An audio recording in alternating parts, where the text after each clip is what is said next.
지난주에 우리가 19장 했는데 19장에서 신의 산에서 하나님을 만났다 하는 그런 내용이었습니다. 지난주에 했던 거 기억나시는 거 있으세요? 한번 말씀해 보세요. 뭐 하나님하고 이 이스라엘 사람이 만나서 뭐 했습니까? 계약을 체결했습니다. 그죠? 계약을 체결했는데 하나님이 이스라엘에게 뭐가 되어 주시죠? 하나님 되어 주시고, 그리고 이스라엘은 하나님의 뭐로 삼으신다고요? 세 가지. 하나님의 소유는 보배라 그랬습니다. 그죠? 아주 보배로운 그런 존재로, 우리 정수근 지사님 보배라 그러셨는데 제가 못 알아들었죠. 제가 너무 못 알아들었습니다. 예. 두 번째, 제사장 나라. 세 번째는 거룩한 백성. 예. 이렇게 이스라엘 사람들을 삼아주시겠다. 하나님하고 이스라엘 사람들을 이렇게 관계를 맺어서 계약을 체결하는 것. 계약 체결식이 24장 11절까지 나옵니다. 24장 11절까지 계약 체결식 나오는데 하나님께서 이스라엘을 그렇게 보배롭게 여기고 그들을 통해서 모든 열방, 이방 모든 사람들을 하나님 품으로 이렇게 인도하는 그 역할을 맡겨서 제사장 나라를 삼으시고 그리고 거룩하게 이렇게 구별하시겠다 그랬습니다. 그래서 19장부터 시작해서 출애굽기 19장부터 그래서 요 끝에는 어디죠? 이게 이제 시내산 다나라고 했죠. 시내산 다나. 그래서 시내산 도착해가지고 시내산 출발하는 거. 여기까지가 마지막에 어디라 그랬죠? 기억 안 나세요? 이거 이제 상식으로 기억해놓으세요. 민수기 10장 10절. 여기까지는 시내산 다나. 19장은 말하는 서론격이고 계약체결하는 서론격이고 그 다음에 20장부터 24장 그냥 24장이라고 그러는데 24장 사실은 11절까지고 12절부터 무남 얘기를 봤었는데 24장까지 해서 그 다음에 25장부터 그 다음에 좀 나와서 여기 이제 출애굽기 끝나는 게 몇 장이에요? 40장. 그 다음에 레위기, 민수, 그 다음에 레위 끝나고, 레위는 몇 장이 끝나죠? 레위기 끝이 뭐예요? 몇 장이에요? 27장까지, 그죠? 레위기 있고, 그 다음에 이제 민수기, 이렇게 해서 민수기 10장까지. 또 중간에, 잠깐, 여기 뭔가 있죠? 여기 40장까지 여기까지를 일단은 여기는 여기 20장 여기서도 10계명이 나와요.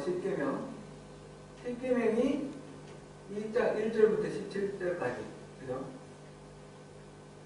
그 다음에 18절부터 21절까지는 이야기가 좀 나와 있고요. 1절부터 17절까지, 18절부터 21절까지, 그 다음에 22절부터 좀 나옵니다. 여기까지는 10계명이고, 18절부터는, 여기는 이제, 이야기입니다. 이야기죠? 이야기. 스토리. 내레이션. 스토리. 글씨 너무 작아요. 작아요? 작은 거예요. 그럼 크게 쓰겠습니다. 5배는 크게 하는 네, 종이가. 왜입니까? 네. 그 다음에 여기 18절, 21절, 이거는 작아도 보이지 않습니까? 안 보여요? 아이고. 제가 참 너무 쫀쫀한가 봐요.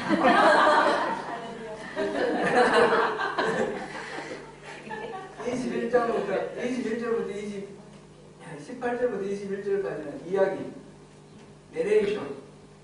그 다음에 22절부터 그 다음 쭉 가면서 계속 법입니다. 법. 이거를 계약법 쭉 나가고 24장 여기 계약 체결하는 게 있고 25장부터 여기서는 성막에 관한 이야기가 있다고 그랬죠. 성막 40장까지 성막 중간에 황금성관이 만드는 게 있지만 전체적으로 25장부터 40장까지 성막 이야기고 그다음에 이 레위기 처음 들어가면 무슨 법이 나오죠? 제사법이 나오죠. 제사법 나오면 그 다음에는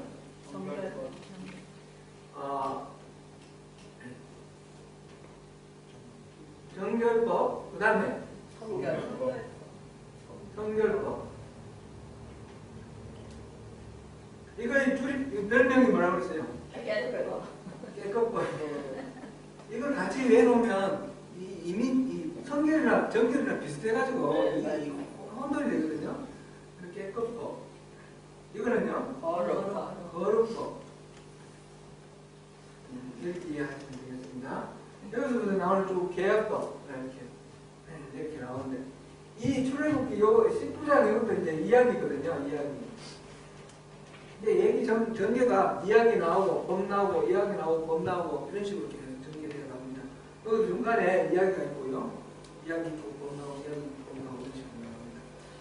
오늘 할 부분은 여기 20장 여기인데 10계명 중에 지금 1, 2, 3을 한다고 그랬는데 1, 2, 3 다 못할 것 같아요. 2번까지 하면 잘하고요. 2까지 한번 해볼게요. 열심히. 예. 지금 20장 1절부터 우리 17절까지 읽었는데 이게 이제 10계명이죠. 10계명을 이제 보통 우리 율법의 대표로 이렇게 생각합니다. 그래서 예수님이 오셔서 예수님이 율법을 완성해서 구약에 있는 율법은 이제 안 지켜도 돼요. 예수님 자신이 모든 이 제사를 완성시켰었습니다. 그래서 이제 구약의 율법은 안 지켜도 된다 이렇게 이해를 하는데 10계명을 그러면 이제 10계명을 우리 지켜야 됩니까? 안 지켜야 됩니까? 10계명은 예수님이 이렇게 완성해서 구약에 나오는 여러 가지 우리 안 지키잖아요, 그죠? 근데 그것에 해당됩니까? 안 됩니까? 10계명을 어떻게 봐야 되느냐? 이게 이제 첫 번째 제 질문입니다. 10계명을 보통 뭐라고 말했냐면 도덕법이라고 그랬어요. 그렇게 말했습니다. 도덕법. 지금 무슨 마이크 되나요? 무슨 마이크 지난번에 된다 그랬죠? 이게 녹음이 여기서 들어가는 걸로 녹음이 됩니까? 무슨 마이크를 하면 무슨 마이크 그게 녹음이 되는 거죠. 예. 이게 거리가 멀어졌다가 가까워졌다 하니까 수요 예배 때는 소리가 잘 안 들린다 이런 말씀이 좀 들려서 그래서 무슨 마이크를 제가 설계 적어봤습니다.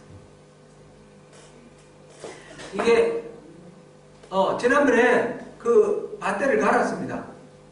주일날 갈아가지고 바로 스위치 누르면 되도록 해놨거든요.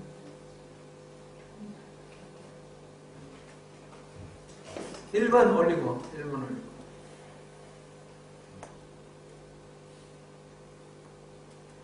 네, 하여튼 도덕법이라 그럴 때는 이제 이거 쓰지 말고 이거 쓸게요. 도덕법이라 그럴 때는 이게 다른 율법들과 마찬가지로 예수님이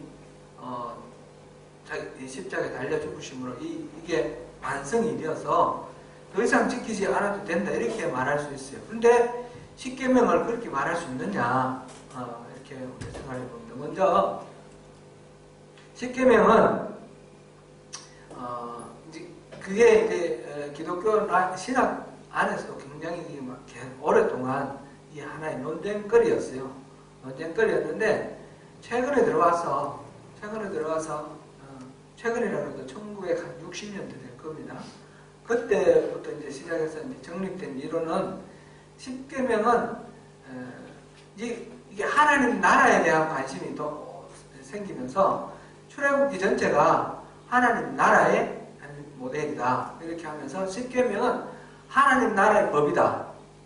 이렇게 이해를 합니다. 그래서 도덕법으로 이해를 하지 않고 하나님 나라의 법으로 이해를 합니다. 하나님 나라 그 예수님의 산상수훈 중에 팔복 있죠. 팔복. 산상수훈 전체가 그렇지만 특별히 팔복. 이런 경우도 이거 하나님 나라의 법이다 이렇게 말을 합니다. 이 땅의 기준으로 보면 결코 그것이 복같지 안 보여요. 마음이 가난한 자, 또 애통한 자 이런 사람이 복이 있다 그러니까 이 땅의 기준으로는 맞지 않아요. 이거는 하나님 나라의 기준으로 맞습니다.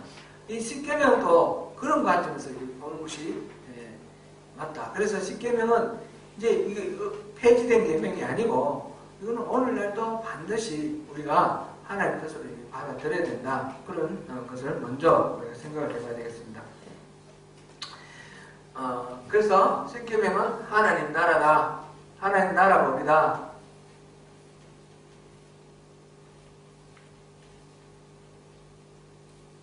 이렇게 먼저 마음에 두시고요. 지금 1절부터 17절까지 십계명을 읽었는데 18절 우리 한번 읽어보겠습니다. 이거는 십계명을 하나하나 나중에 다시 살펴보는데 전체적으로 우리 흐름을 한번 보기 위해서 그렇습니다. 18절 같이 읽습니다. 시작. 뭇 백성이 우레와 번개와 나팔소리와 산의 연기를 본지라 그들이 볼 때 떨며 멀리 서서 19절 모세에게 이르되 당신이 우리에게 말씀하소서 우리가 들으리이다. 하나님이 우리에게 말씀하시지 말게 하소서 우리가 죽을 것 하나이다. 아멘. 지금 이 십계명은 하나님이 모세를 부르셔서 모세를 다 말씀하시고 모세에게 다 말씀하시고 모세는 이제 19장 25절 한번 보겠습니다. 모세가 백성에게 내려가서 그들에게 이제 다 이렇게 준비하라 뭐 이런 걸 말씀을 하신 걸 다 전했습니다. 가까이 오지 마라 하는 걸 3번이나 말씀하셨어요. 그죠? 이렇게 말씀했어요. 준비를 해서 스탠바이 해가 있습니다. 하나님 말씀 들으려고 귀를 쫑긋 세우고 있는 거죠, 지금. 그런 상태에서 20장 1절 하나님이 이 모든 말씀으로 말씀하여 이르시되 하나님이 이제 말씀을 하시기 시작했습니다. 말씀을 해서 지금 17절까지 말씀을 하셨는데 18절, 19절 반응을 보니까 이스라엘 백성들이 하나님 말씀 잘 알아들었습니까? 못 알아들었습니까? 못 알아들은 것 같죠? 못 알아들었을 뿐만 아니라 벌벌 떨면서 듣는 것조차 무서워하고 있습니다. 안 들으려고 생각하고 있어요. 하나님하고 이스라엘 사람하고 이제 계약을 체결해야 되는데 내 계명을 주겠다. 이 계명을 지키면 나는 모든 민족 중에 너희들 내 소유로 삼고 또 제사장 나라로 삼고 거룩한 백성으로 삼겠다 그랬는데 하나님 그렇게 말씀하셨는데 우리가 반드시 준행하겠습니다 이렇게 했잖아요. 그렇게 해놓고 그래 그러면 좋다 그러면서 이제 법을 딱 주시는데 법을 듣는 사람의 입장에서 이걸 못 알아듣고 못 알아들 뿐만 아니라 듣는 것 자체를 두려워하고 떨면서 멀리 있어서 모세에게 당신이 가서 좀 듣고 와서 우리에게 말해주시오. 우리가 직접 들으면 우리 죽을까 무섭습니다. 그렇게 이야기를 합니다. 그래서 하나님께서는 이 알아듣지 못하고 있는 이 상황 한번 지금 말씀하셨고 이 상황을 22절부터 24절까지는 이걸 이제 풀어서 설명하는 거예요. 풀어서 쭉 설명하는. 물론 이제 여러 가지 다른 내용, 자세한 내용 보강해서 보충해서 그렇게 하죠. 근데 22절부터 26절만 우리 잠깐만 보면요, 그런 것들을 우리가 이해할 수 있습니다. 풀어서 설명한다라는 것을 우리가 먼저 그걸 생각하고 보면 좋겠습니다. 이제 이렇게 그거는 조금 이따가 나오겠 좀 다시 보겠습니다. 백성들이 그렇게 두려워하니까 모세가 말하기를 20절 모세가 백성에게 이르되 두려워하지 말라 하나님이 임하시면 너희를 시험하고 너희로 경외하여 범죄하지 않게 하려 하심이라. 하나님이 이렇게 말씀하시는 이유는 이제 하나님을 경외해서 범죄하지 않게 한다. 범죄하지 않게 한다는 것은 하나님 백성답게 살아갈 수 있도록 그렇게 지침을 주시고 안전한 보호판. 우리 지뢰 표시판 제가 여러 번 말씀드렸는데 율법은 억압하기 위한 그런 구속의 법이 아니라 안전하게 보호하기 위한 그런 법입니다. 십계명을 주시면서 그렇게 말씀하십니다. 너희를 시험하고는 계속해서 우리가 이게 옳은가 그런가 해도 되는가 안 되는가 우리 계속 테스트를 우리가 스스로도 테스트하고 하나님도 이렇게 계속 우리를 다루시는 거죠. 다루셔서 우리가 안전하게 보호될 수 있도록 그렇게 하시기 위해서 이 말씀을 주신다. 이렇게 말씀하십니다. 그랬을 때 21 백성은 멀리 서 있고 모세는 하나님이 계신 흑암으로 가까이 가니라. 하나님이 계신 흑암으로 하나님이 계신 데가 흑암이라고 해요. 흑암 하나님이 흑암에 계신데요. 어떻습니까? 이상해요? 자연스럽습니까? 네? 이상한 것 같기도 하고 자연스러운 것 같기도 하고 그렇죠. 이게 무슨 의미인가 우리 한번 생각해 보겠습니다. 이 흑암이라는 건 이제 다른 곳에서는 깜깜한 어둠 이렇게 표시도 하는데 깜깜한데 이렇게도 열왕기상 8장 12절에 보면 솔로몬이 성전을 다 짓고 하나님께 기도를 하면서 하나님은 깜깜한 데 계시는데 이렇게 말하거든요. 깜깜한 데 하나님 깜깜한 데 계신다라고 이스라엘 사람들은 생각해요. 하나님은 왜 깜깜한 데 계신다 흑암에 계신다 이렇게 말하냐. 창세기 1장 1절을 보면요. 하나님이 우주 만물을 창조하셨습니다. 그럴 때 2절 땅이 온돌하고 공하며 흑암이 깊음 위에 있고 하나님의 영은 수면 위에 운행하시니라. 하나님은 우주 만물을 창조하시기 전에 어디에 계시는가 하면 흑암 가운데 계시는 거예요. 이 흑암이라는 게 뭔가? 흑암은 이제 창조된 세계가 피조물이 뭐냐면 빛을 만드심으로 빛이 창조되고 난 뒤에 생긴 것이 피조물이에요. 빛과 시간, 빛이 생기면서 공간이 생기고 시간이 생깁니다. 그래서 빛을 만드시면서 이 피조물이 생겼기 때문에 하나님이 계신 곳은 이 빛이 있기 이전의 상태. 그러니까 창조된 이 우주 바깥의 영역, 그 영역에 하나님이 계신다 이렇게 보는 거죠. 그러니까 하나님께서는 흑암에 계신다, 깜깜한 데 계신다 이렇게 표현을 합니다. 성막 가운데 하나님께서 우리 인간을 만나주시는 곳이 어디예요? 깜깜한 곳에서 우리를 만나주셔요. 깜깜한 곳. 지성소에는 촛대도 없고요. 창문도 하나도 없어요. 두꺼운 장막으로 덮어놨어요. 그러니까 그 안에는 빛이 안 들어와요. 빛이 없고 하나님 자신이 빛으로서 존재하시고 그 속에는 우리 인간의 눈으로 볼 때는 흑암이에요. 깜깜해요. 그러니까 하나님이 계시는 곳은 깜깜한 곳이라는 그런 관념. 이거는 피조된 세계 그 넘은 피조된 세계 그 이상의 초월한 세계에 하나님이 계십니다.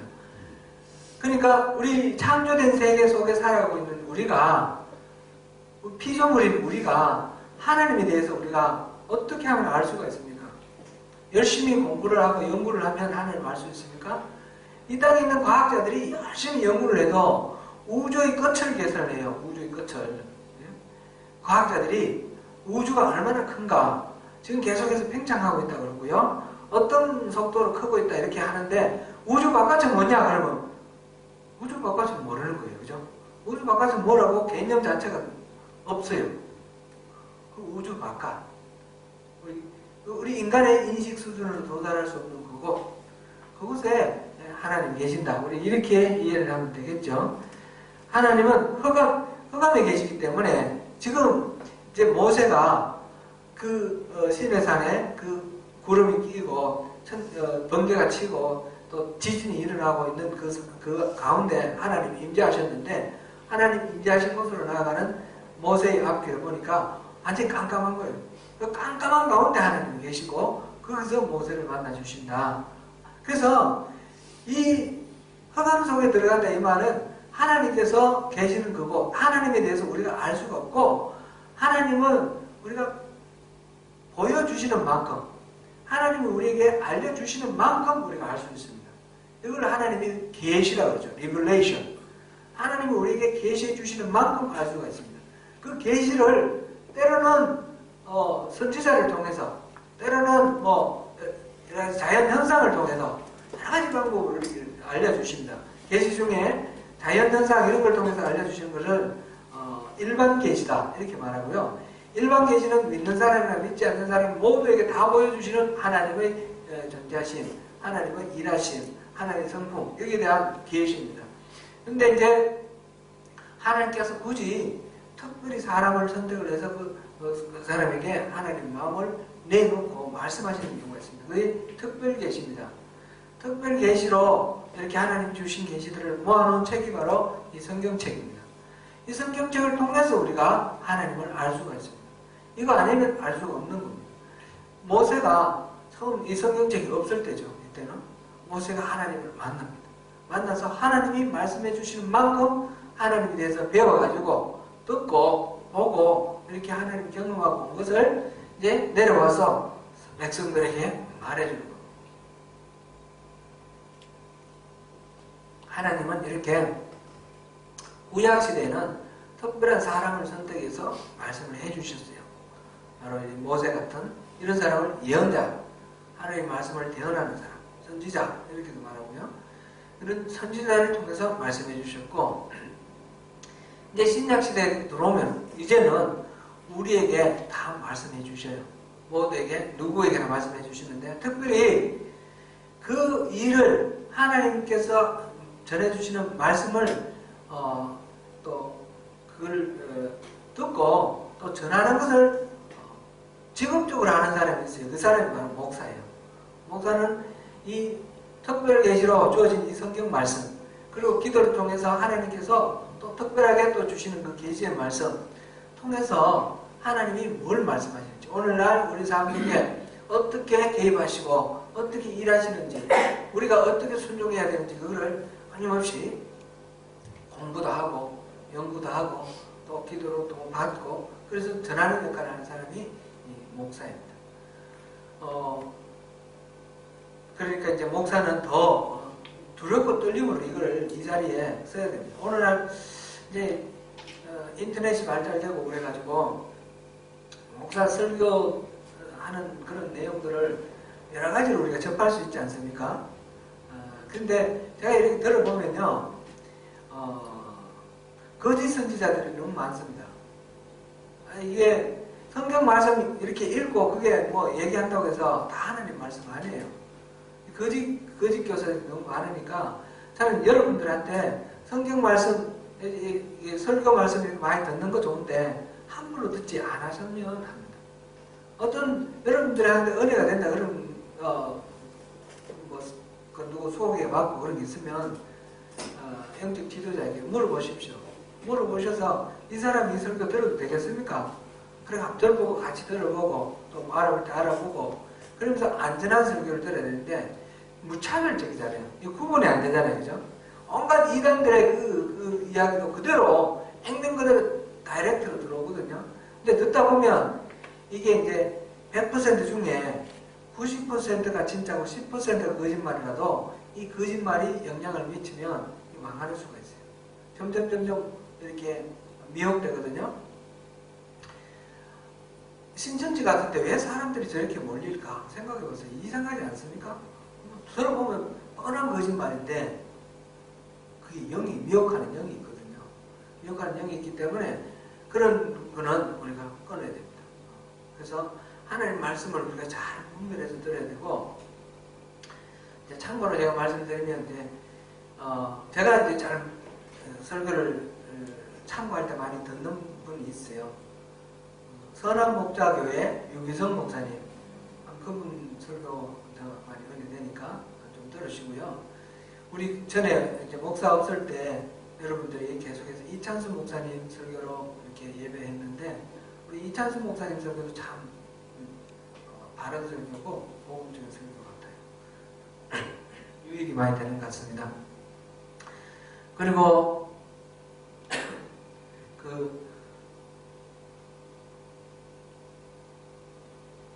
김영재 목사님 교회가 이름 뭐죠? 우리들 교회. 예. 김영재 목사님 설교도 이렇게 벗어나지 않는 것 같아요. 좀 아줌마의 수다가 좀 들었긴 있어요. 확실하게 있긴 있는데 참 은혜가 되는 게 많습니다. 그래서 그거는 큐티에 좀 더 가깝고 그런데 하여튼 그분도 깊이가 있습니다. 좀 많이 들으셔도 좋을 것 같습니다. 요즘 저는 이제 성경 공부 이거를 위해서 CBS 성서학당 그를 제가 계속 듣고 있거든요. 이영재 목사님의 출애굽기 강의 그걸 제가 많이 참고하고 전할 때도 이게 많이 또 참고해서 전합니다. 이영재 목사 CBS 성서학당 참조해 주시고요. 특별히 이제 십계명 같은 경우는 청파교회 김기석 목사님 이분도 말씀이 굉장히 깊으세요. 김기석 목사님 그분 말씀도 제가 참고합니다. 많이 좋습니다. 제가 지금 말씀드린 분들만 훌륭한 말씀이다 이런 뜻은 아닌데 혹하게 많은 분들이 있지만 이제 좀 애매모호한 것 같은데 좀 미혹시키는 그런 것들이 너무 많으니까 가능하면 인터넷으로 설교 듣는 거는 이렇게 많이 듣지 않으시는 게 좋겠어요. 그렇게 특별히 은혜 되시면 분명히 물어보십시오. 물어보시고 이제 개혁교회 요즘 이제 개혁교회가 나쁜 건 아닌데 개혁교회에서 극단으로 치우치는 사람들이 있어요. 치우치는 사람들이 있어가지고 김성수 목사 그 설교를 또 많이 듣더라고요. 이 오클랜드 사람들도 많이 들으시는 것 같아요. 근데 이분은 이제 돌아가셨거든요. 근데 그분 설교도 안 듣는 게 좋겠어요. 그분 설교도 참 저는 은혜롭게 많이 듣고 이렇게 하는데 분별하기 어려운 데가 많이 있어요. 그래서 이건 병신도가 들으면 이거 10중 8구 넘어가겠다. 그런 생각이 드는 데가 많이 있습니다. 그러니까 혹시 누가 권하시면 그럼 듣지 마십시오.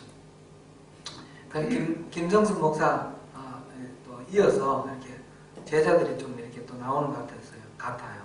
그래서 영향력을 미치고 그러는데 아무튼 이 말의 요점은 하여튼 하나님의 말씀은 이 흑암 속에 계시는 하나님 말씀, 우리의 인식을 뛰어넘는 하나님께서 계명을 계시를 해주셔야 하는데 그 계시라는 것이 이제 수많은 이단들이 하는 말이 직통계시 그래가지고 내가 하나님한테 들었다. 내가 들었는데 무슨 말? 할 말 있냐? 이런 식으로 해가지고 자기의 어떤 주장을 실어가지고 그게 어떤 비판도 허락하지 않냐고 이렇게 해가지고 성도들을 미혹시키고 성도들 막 조정해나가고 이런 게 있기 때문에 이 부분이 참 어렵고 참 그렇다는 거죠. 이제 신학이라는 것은 그런 것을 안전하게 이제 걸러주는 장치다 이렇게 볼 수 있습니다. 신학은 여러 가지 갈래가 있는데 여러 가지 갈래들이 다양한 의견들을 이렇게 계속 참고하면서 그런 것들을 이렇게 걸러낼 수 있는 신학교에서 훈련받는 게 그겁니다. 성경 내용을 공부하는 게 아니라 이 툴을 이렇게 어떻게 활용할 건가 방법론을 배우거든요. 그래서 다양한 어떤 의견 중에서 걸러내는 것을 배우고 훈련하는 것이 신학교에서 하는 일들입니다. 우리 평신도들도 그런 신학 훈련을 앞으로 계속 이렇게 할 수 있기를 바랍니다. 오늘 엉뚱한 얘기를 좀 많이 했는데 그것은 최근에 이제 그런 좀 현실적으로 좀 미혹하는 그런 게 있어가지고 제가 많이 마음이 아파서 그 얘기를 좀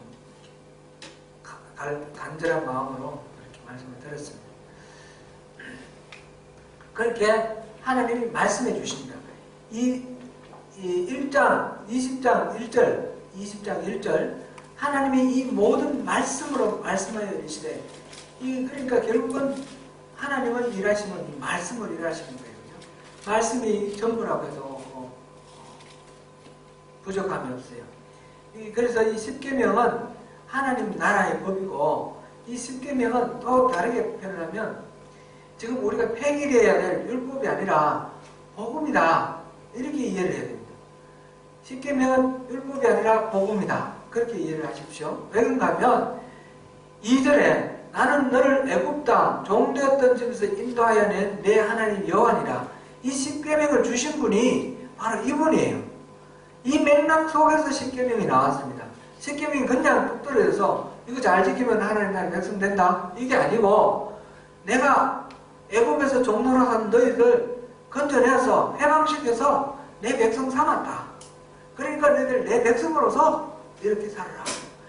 먼저 구원하시고 구원하신 후에 구원받은 백성들이 살아갈 길을 주시는 내용이 바로 이 십계명입니다. 그러니까 이거는 율법이라기보다는 복음이다, 이렇게 말하는 게 더 맞는 것이에요. 율법 이전에 복음이다.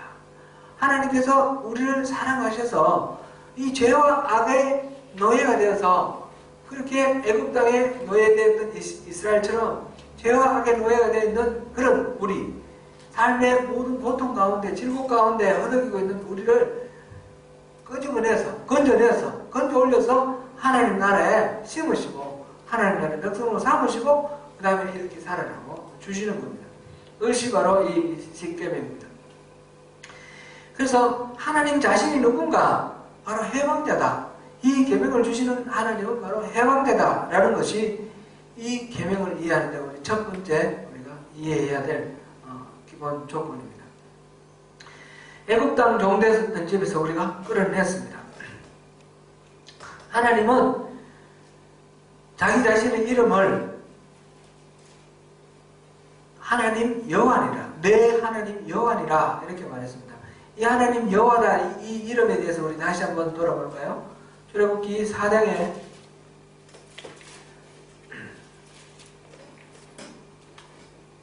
3장 14절에 모세가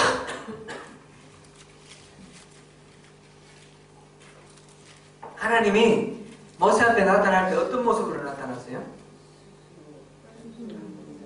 떨기나무 위에 불로 나타나셨어요. 그런데 그 불이 탔습니까? 안 탔습니까? 타지 않는 불, 그러니까 빛으로 나타나신 거예요. 그죠? 떨기나무 아래, 떨기나무 위에 빛으로. 떨기나무는 아주 보잘것없는 그런 나무들이에요. 제가 이스라엘 안 가봐서 모르겠는데 뉴질랜드 이런 데도 보면 이렇게 가보면 막 가지 막 많은 그런 나무들이 많이 있더라고요. 조그만 나무, 큰 나무 말고 관목으로 이렇게 있는 거죠. 그런 거 많이 보셨죠? 제가 이름을 알 수 없는 그런 가지 나무들 많던데, 이 떨기나무도 그런 나무들이에요. 아주 보잘것없는 볼품 없는 그런 나무, 그런 나무 가운데 하나님이 오셨어요. 하나님 오시니까 빛이 났어요. 그러니까 보잘것없는 우리 가운데 하나님이 임하시는 우리가 진짜 보배로운 존재가 되는 거예요. 하나님은 보잘것없는 노예였던 이 이스라엘 사람들을 건져내서 하나님 나라의 백성으로 삼으시고, 하나님은 보배로운 그런 하나님 소유로 삼으시고 제사장자를 만드시겠어요. 이들이 어디 뭐 특별한 무슨 스펙이 있어서 그런 게 아니라 하나님이 그런 노예를 선택을 하신 거예요. 그래서 그 가운데 나타나셨던 하나님이 나는 누구다 했습니다. I am who I am. 나는 스스로 있는 자. 나는 나다. 이 나는 나다라는 말은 참 이해하기 어려워요. 나는 나다, 이 말을 읽으면 야훼라는 말이에요. 야훼. 여호와, 우리가 말하는 여호와. 나는 여호와다. 나는 야훼다. 나는 나다. I am who I am. 이 말은 참 이해하기가 참 쉽지 않은 그런 부분인데, 신학자들이 계속 연구를 하고 이렇게 해서 여러 가지 설명을 붙입니다. 첫 번째로는 스스로 있는 데가 피조물이 아니다. 피조물이 아니다. 그리고 I am who I am, 언제나 현재형 아닙니까? 그러니까 과거에도 있었고 현재도 있었고 미래도 있고 이렇게 변함없는 그런 존재다. 그렇게도 하나님 이 이름을 그렇게 말하게 됩니다. 하나님께서 스스로를 여호와라 이렇게 말씀하시면서 또 이름을 자기 자신을 소개하기를 15절에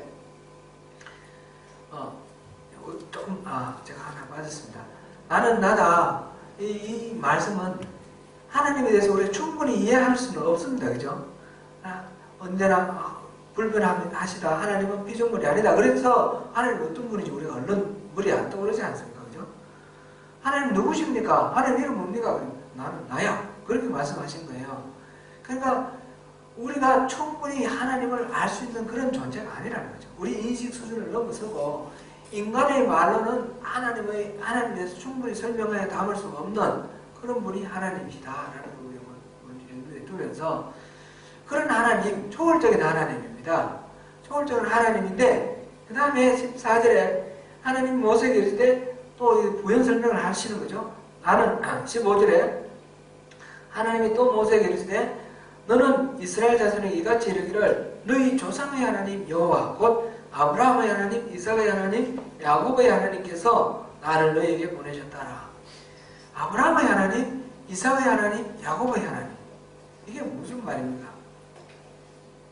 이게 제가 설명을 했는데 혹시 기억나십니까? 네? 나의 하나님, 나의 하나님. 아브라함의 생애에 구체적으로 임재하셔서 함께 하셨던 하나님. 언약하시고 이루어주셨던 하나님. 이삭의 생애에 함께 하시고 동행하시면서 그 뜻을 이루셨던 하나님. 약속하셨던 하나님. 야곱의 하나님. 야곱에게도 똑같이. 그렇게 한 사람을 만나 주셨던 하나님이라는 뜻입니다. 그 말은 바로 나도 한 사람으로 만나 주시는 하나님. 나의 하나님이라는 뜻입니다. 하나님은 초월적인 하나님일 뿐만 아니라 구체적인 역사 속에 이스라엘의 역사 속에 임재하셨고 나의 인생에 내 개인의 역사, 내 생애 속에 임재하셔서 구체적으로 살아가시면서 나와의 관계 속에서 내 삶에 개입하시는 분이다. 그런 뜻입니다. 그래서 하나님은 초월적인 하나님일 뿐만 아니라 내재적인 하나님. 그래서 허감 안에 계셔서 우리가 범접할 수 없는 그런 하나님일 뿐만 아니라 가까이 다가와서 나에게 오시는 분, 그런 하나님이십니다. 5장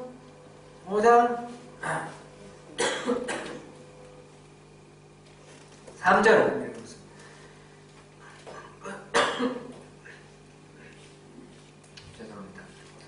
5장 3절 같이 읽습니다.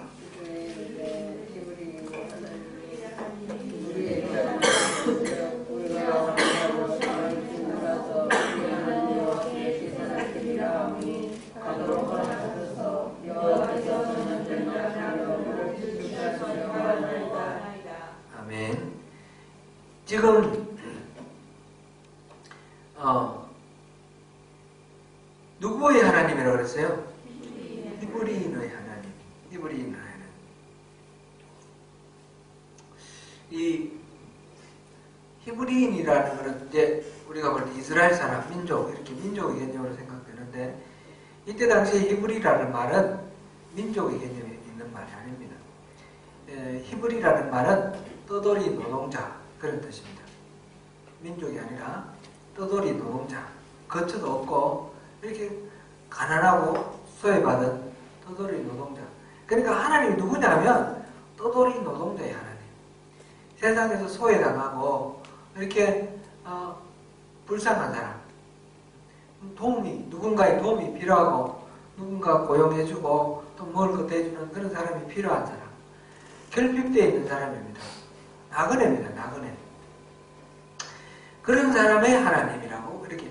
지금 이스라엘이 자기들이 떠돌이니까 히브리 하면 나중에 이게 이제 이스라엘 사람들이라고 이렇게 고착이 됐지만 이 성경의 이 배경 거기서의 히브리의 하나님, 우리말로는 히브리인의 하나님 이렇게 되는데 원어의 의미로 따지면 나그네의 하나님, 떠돌이 노동자, 나그네의 하나님, 이런 의미입니다. 하나님은 누구시냐? 하나님은 초월자이시기도 하지만 바로 이렇게 소외당한 자, 불쌍한 자, 외로운 자, 나그네된 자, 이런 사람들의 하나님이시다라는 거죠. 이스라엘 사람이 바로 그 도토리로 노예로 지금 이집트에 와 있지 않습니까? 바로 그래서 이스라엘 사람들의 하나님이 되는 겁니다. 하나님이 이스라엘 사람들을 이집트에서 해방시키는데 해방시키는 방법이 거기서 뭐 여러 가지 있을 수 있겠죠. 예를 들면 혁명을 일으켜서 뒤엎어가지고 하나님의 힘이 있으시니까 그렇죠? 이스라엘 사람들을 배경으로 해서 혁명을 일으키실 수도 있죠. 근데 그런 방법을 안 쓰고 이스라엘 사람들 고스란히 빼내오는 방식으로 썼어요. 왜 뒤엎어가지고 이집트 사람들을 짓누르고 노예인 사람이 그 지배자가 되는 그런 방식으로 할 수도 있겠는데 왜 그렇게 안 하셨을까요? 하나님은 그런 걸 원하지 아니하시는 거예요. 이 땅에 인간과 인간 사이에 지배와 피지배가 있고 착취와 피착취가 있는 그런 거를 하나님은 원하지 아니하셔요.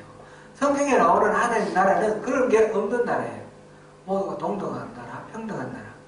그래서 땅도 다 하나님 것이고 여기서 70년마다 흰년이 되면 다 돌려주고 그러지 않습니까? 그래서 이 부의 축적을 통해서 다른 사람들을 억압하는 이렇게 노예를 부르고 이런 거를 싫어하셔요.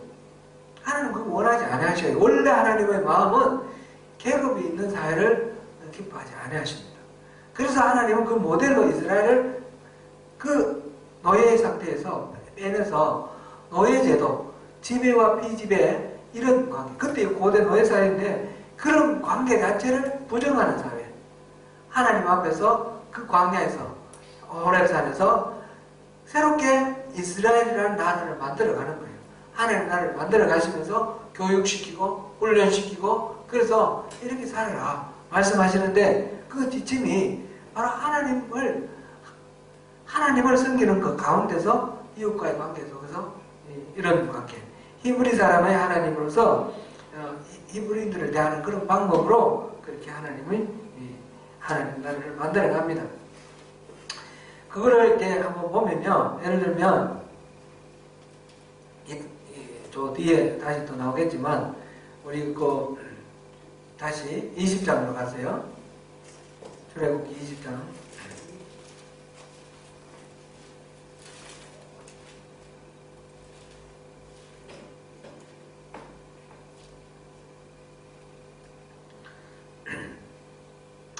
(20장) 3절에 이제 제1계명입니다. 제1계명.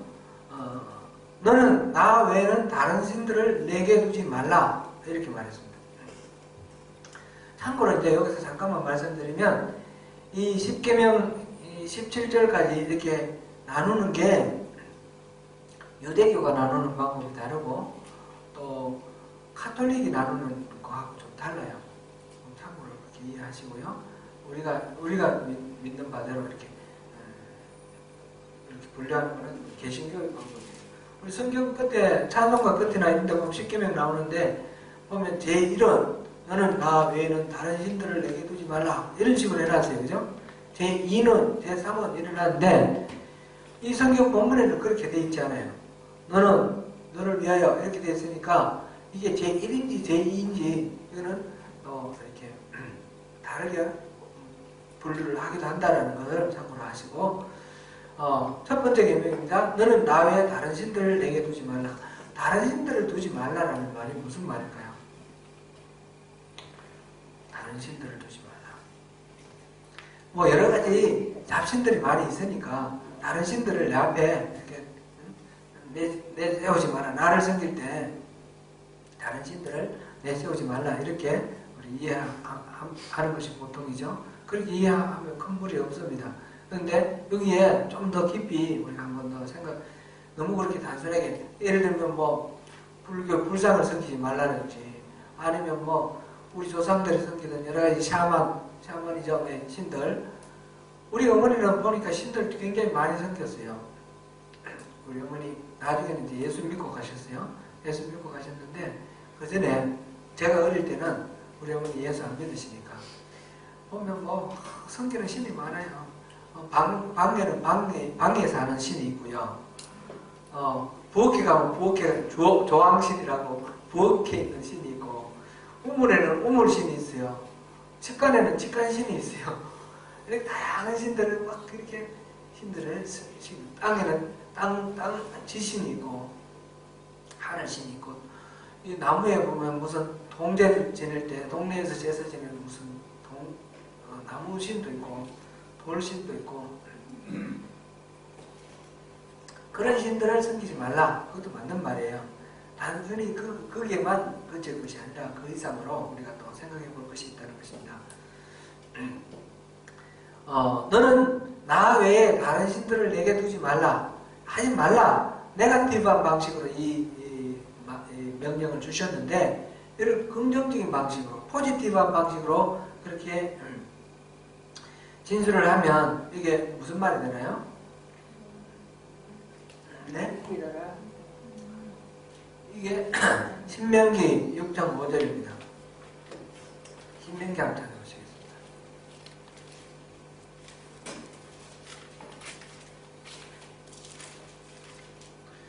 신명기 6장 5절 같이 읽어봅니다. 시작. 너는 마음을 다하고 뜻을 다하고 힘을 다하여 내 하나님 여호와를 사랑하라. 아멘. 예수님이 말씀하신 가장 큰 계명 중에 첫 번째죠, 그죠? 첫 번째, 마음을 다하고 뜻을 다하고 힘을 다하여 내 하나님을 사랑하라. 우리 마음이 있는데 내 마음을 다 해서 하나님을 사랑해요. 내 마음 전부 다 하나님께 바쳐요. 그럼 다른 데 바칠 마음이 있습니까, 없습니까? 없습니다, 그죠? 다른 데 바칠 마음을 남겨두지 말고 전적으로 다 하나님께 바치라는 거예요.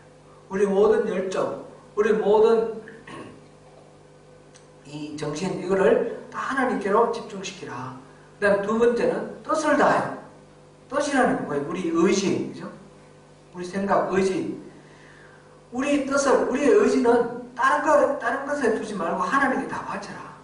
내가 뭘 이걸 해야 되겠다, 저걸 해야겠다 할 때 그 모든 것들이 다 하나님께 귀속되는 것만 우리가 결단을 하고 의지를 가지고 결정을 하라는 것입니다.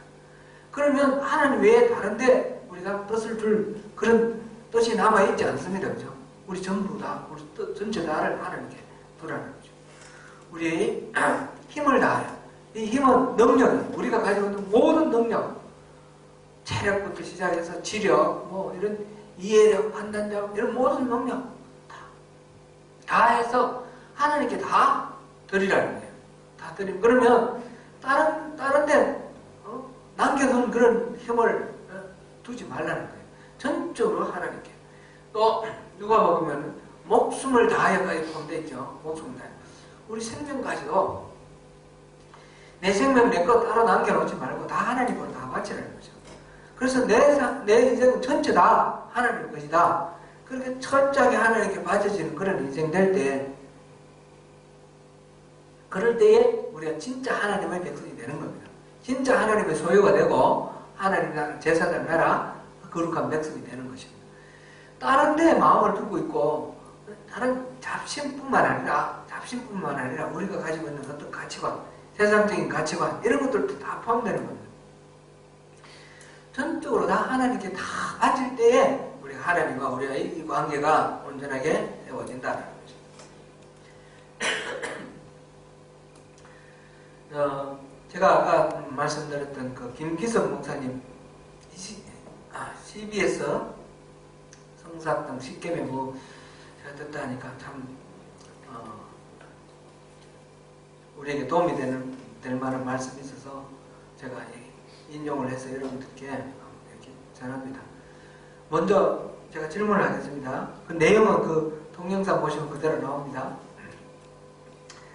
하나님이 에덴 동산에서 사람을 만드셨어요. 사람을 만드시고 하나님하고 사람하고 이렇게 아담과 교제하고 사시다가 인간에게 던진 첫 번째 질문, 하나님이 인간에게 던진 첫 번째 질문, 성경에 나오는 첫 번째 질문은 뭐예요? 아브라함아, 내가 어디 있느냐? 아담아, 내가 어디 있느냐? 아브라함이 나오죠. 이거는 하나님이 아담이 어디 있는지 몰라 지금 찾고 계시는 거예요? 아니죠. 하나님이 알고 계셔요. 그런데 왜 이 질문을 하시죠? 무슨 말씀이에요? 아담아, 네가 마땅히 있어야 할 자리에 있지 않구나. 네가 마땅히 있어야 할 자리를 벗어났구나 이 말이에요. 그죠? 그거는 그 자리라는 말은 공간적인 개념을 말하는 것이 아니라 하나님과 아담하고 사이에서 그 관계를 말하는 거죠. 왜 이 말이 나왔습니까? 하나님이 동산을 거니실 때 아담이 어떻게 했습니까? 하나님 동산 거니시는 걸 알고 하나님의 낯을 피하여 나무 뒤에 숨었습니다. 하나님의 낯을 피하여 숨었는 관계, 이게 이제 문제라는 거죠. 하나님하고 아담하고 관계는 하나님이 동산을 거니실 때 아담은 어디 가 있어야 돼요? 하나님 옆에 같이 동산을 거니려야 되는 거예요. 그죠? 함께하는, 늘 하나님 임재 속에 같이 동행하는 그런 삶을 살아야 되는데 이 아담이 죄를 졌어요. 죄를 졌고 이 선악과를 알게 하는 나무 실과를 따먹고 난 뒤에 하나님과의 관계가 깨져버린 거예요. 선악을 알게 하는 실과 그 나무 그거 먹을 때 이 뱀이 꼬인 꼬덕인 말이 그거지 않습니까? 이걸 먹으면 네 눈이 밝아져서 하나님하고 같아질 것이다. 그래서 하나님하고 같아지려는 그 욕망으로 그것을 먹었습니다. 그것은 더 이상 하나님 내게 필요 없다는 그런 뜻이었습니다. 곧 자기중심적으로 모든 것을 판단하고 자기가 가치 기준이 되고 판단의 기준이 되고자 하는 그런 욕망이었습니다. 에고센트리즘, 이게 바로 죄입니다. 이 죄 때문에 하나님과의 관계가 깨졌습니다. 그러니까 하나님 동산 거니실 때 아담은 하나님 낯을 피하고 숨었습니다. 하나님과 인간과의 관계에서 가장 바람직한 관계는 우리가 늘 하나님 바라보는 것입니다. 하나님 얼굴 앞에서 우리가 있어야 되는 것입니다. 네가 어디 있느냐? 네, 하나님 얼굴 앞에 있습니다. 이렇게 있어야 되는 것입니다. 그걸 이제 라틴어로 코람데오라고 합니다. 코람데오. 하나님 앞에서, 하나님 면전에서 하나님을 마주 바라보고 있는 그런 겁니다. 하나님하고 우리는 처음 에덴 동산에서는 그렇게 사람의 관계를 이루었습니다. 그런데 낯을 피하고 숨는 관계는 등지는 관계입니다. 서로 등지는 관계, 이거는 사랑의 관계가 깨어지고 갈등의 관계, 깨어진 관계가 되는 거죠. 지금 하나님께서 아담에게 물으시는 것은 네가 있어야 할 자리, 나와의 사랑의 관계에 있지 않고 어디 있느냐? 네가 있는 자리를 보라. 네가 지금 나를 등진 자리에 가 있구나. 그 말씀이에요. 그죠? 하나님과 우리 사이에는 이렇게 가로막는 담이 없어야 됩니다. 없이 우리가 마주보고 있어야 되는데 나 외에 다른 신을 두지 말라. 이 말은 이 가로막는 뭐가 있으면 안 된다는 그런 의미입니다. 다른 신은 그런 것이 해당됩니다. 나중에 아담과 하와가 낳은 가인과 아벨, 가인이 아벨을 죽였죠. 하나님이 가인에게 던진 하나님의 질문이 뭡니까? 아우는 어디 있느냐? 네 아우 아벨이 어디 있느냐? 그랬을 때 가인이 뭐라고 말했습니까? 아우입니다. 내 아들 내가 어찌합니까? 아우를 내가 지키는 자입니까? 이렇게 말했어요. 그죠? 이 하나님이 아벨이 어디 있는지 몰라가지고 물어본 게 아니고 가인에게 이 아벨 어디 있느냐? 아벨하고 너 관계가 어떠해야 되는데 지금 어떻게 돼 있느냐? 그걸 물어보시는 거고 가인이 반항을 하는 거죠. 반항을 하고 너가 뭐 아벨 지키는 자입니까? 얼토당토하는 소리를 하는데 하나님 가만히 계셔요. 이 말은 무슨 말씀이에요? 말 안 해도 내가 알지? 이 말씀이에요. 아벨과 가인의 관계는 지키는 자예요. 서로. 우리 인간과 인간 사이에는 서로 돕고 지키는 자예요. 이런 관계에 이해해야 합니다. 하나님과 나와 서로 사랑의 관계로 마주봐야 하는 것과 마찬가지로 우리 이웃과의 관계는 서로 돕고 네 몸을 사랑함과 같이 내 이웃을 사랑하라 했지 않습니까? 나를 사랑하는 것처럼 그렇게 사랑해야 되는 것입니다. 이 이웃을. 가인은 아벨을 보호하고 돕고 지키고 그러는 존재여야 되는데 그걸 깨어버렸습니다. 깨어버리니까 내가 뭐 지키는 자입니까? 그러고는 가만히 생각해보니까 뭐 할 말이 없는 거예요. 자기 지키는 자였으니까. 그런 상황이에요, 지금. 그래서 하나님과 우리 사이에 어떤 다른 신을 두지 말라는 것은 이런 관계를 흐트러뜨리는 어떤 가치관도 내놓지 말라는 겁니다. 왕이 다스리는 이 땅에 어떤 보면 왕이 있고 그 다음에 그 다음에 대신들이 있고, 그 다음에 부하들이 있고, 쭉 백성들이 있고, 이렇게 계급사회가 돼 있어요. 계급사회가 돼 있고, 다른 모든 사람들이 희생해서 위에 있는 사람, 귀족이나 왕, 이런 사람들이 호의호식하고 호강하는 그런 구조예요. 이게 이집트의 바로의 그런 자리였어요. 하나님은 그걸 원하지 아니하셨어요. 그거를 무너뜨리고 완전히 새로운 세계를 만들고, 여기는 계급도 없는 세계, 그런 세계를 만들기를 원하셔요. 20장 22절 보겠습니다. 24절 내게 토단을 쌓고 그 위에 내 양과 소로 내 번제와 화목제를 드리라. 내가 내 이름을 기념하게 하는 모든 곳에서 내게 임하여 복을 주리라. 내가 내게 돌로 제단을 쌓거든 다듬은 돌로 쌓지 말라. 내가 정으로 그것을 쪼면 부정하게 하느니라. 너는 청계로 내 제단에 오르지 말라. 내 하체가 그 위에 드러날까 하느라.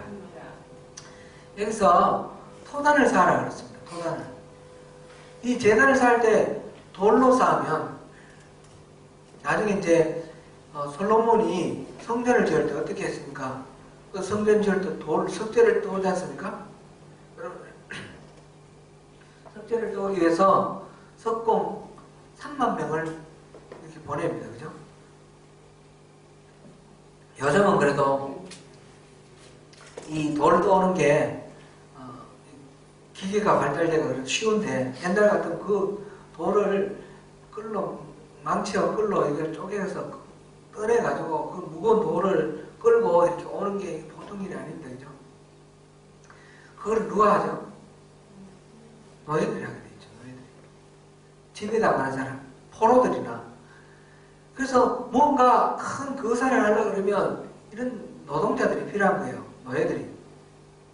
뭔가 하려고 그러면 노예가 필요하니까 전쟁을 해서 노예를 포로로 잡아와야 되는 거예요. 고대사에 끊임없는 전쟁이 일어나는데, 전쟁은 뭐냐면 그 산물을 노획하려고, 그리고 사람들을 포로로 끌어와서 노예로 부려먹고, 자기들은 일 안 하고 그 노예들이 일하는 것으로 호의호식하면서 그렇게 살려고 그렇게 하는 겁니다. 지금 하나님의 전을 만드는데, 하나님 전을 만드는데 그 돌뚝 위에서 노예를 써야 되는 거예요. 그 가나안 땅 피지미 민족들, 그 사람들이 가서 돌을 떴습니다.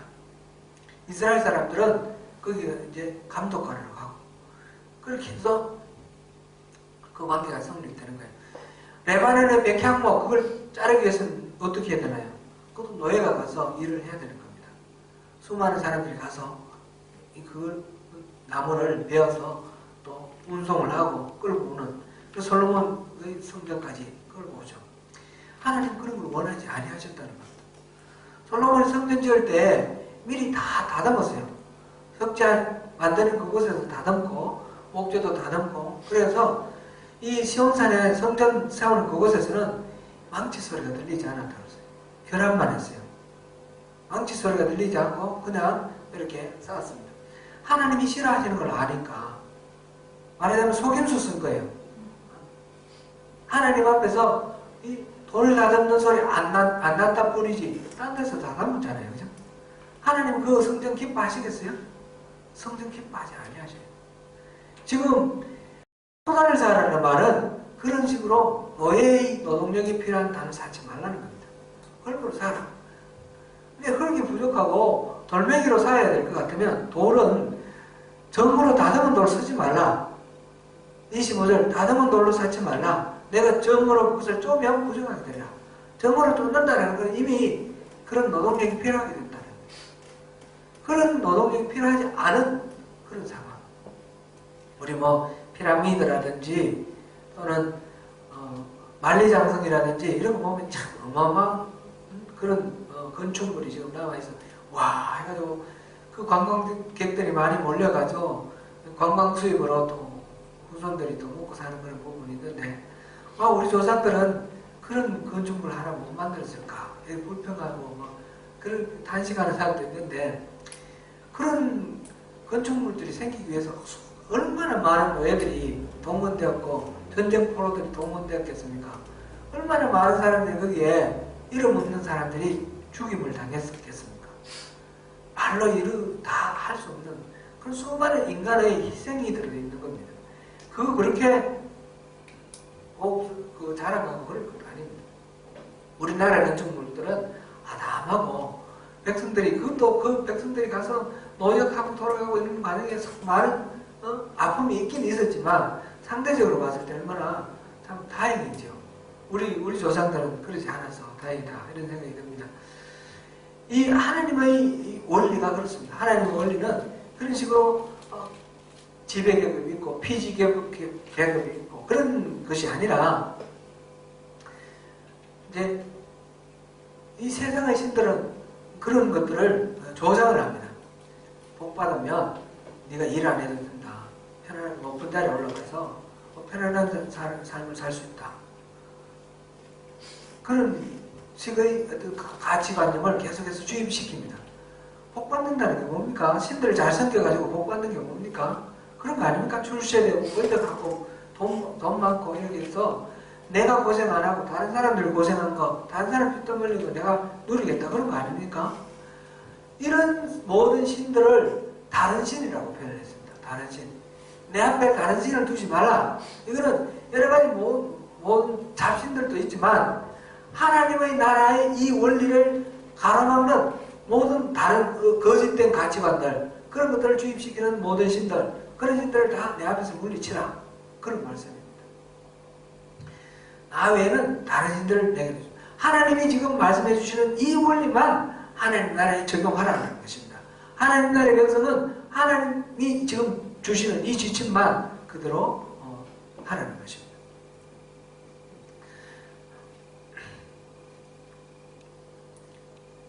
오늘 여기까지만 하는 게 좋겠습니다. 두 번째부터는 다시 한번 제가 보고요. 제가 지난주에 조금 짧게 하려고 그랬는데 더 길어졌더라고요.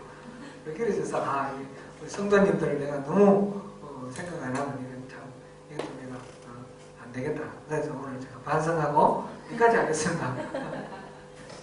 오늘 이 내용 첫 번째 나 외에는 다른 신들을 내게 두지 말라 여기까지 했는데 하나님 나라의 이 복음이다.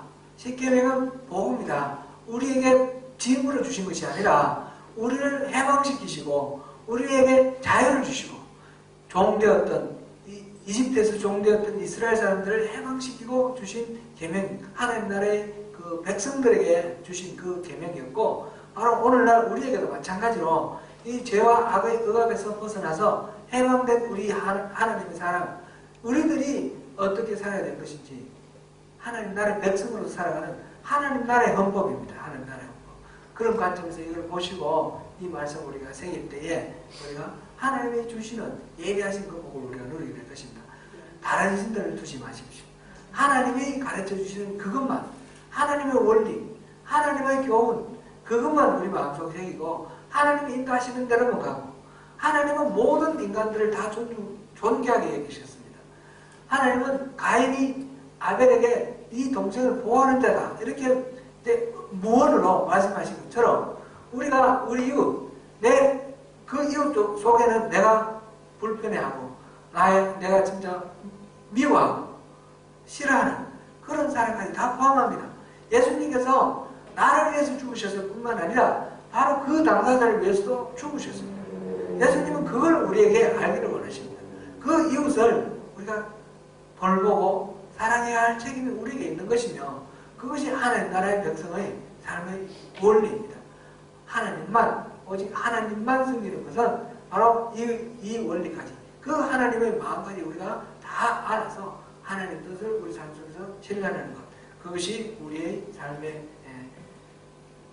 복이다 이렇게 말할 수 있습니다. 그렇게 살 때에 우리가 참된 복을 누릴 수 있습니다. 그 복을 다 누리시는 우리가 되시기를 기도하겠습니다.